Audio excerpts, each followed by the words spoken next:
kama kawaida jambo tunatamba nalo, anaitwa Hasani Abdalla Hambe. Tarehe 17 ni ya moto ya mwezi wa 5. Shughuli location Mbagala Kiburugwa, Kijola 10,000 kwa 15. Jamani, asitoke mtu akasema Kijola anauza yeye. Kijola anauza mimi mwenyewe Mama Shea. Maana kama Mijuto imeiba account akosee kuchukua hata midela akauza wao, si ndio?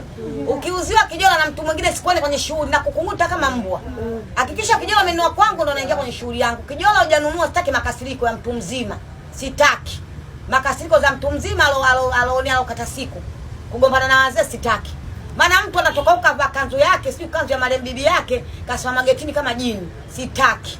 Na kukunguta, mimi mwenyewe nimechanganyikiwa jamani, siko sawa. Kijola anauza mwenyewe, narudia tena. Una Kijola kaa kwenye maulidi nimesha kichwa kutoka hapo kalale. Sitaki kuja kwenye geti usimame kama askari kanzu. Haya, wataji namba za nini za kwangu za Namba ya simu ya Mashea ni 0686 871547 0686 871547. Hiyo namba inatokea jina Hasani Ambe. Jina la mtoto wake hilo.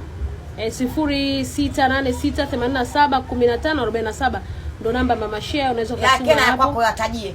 Unafiki wao sana. Namba nyingine ni 0766126125.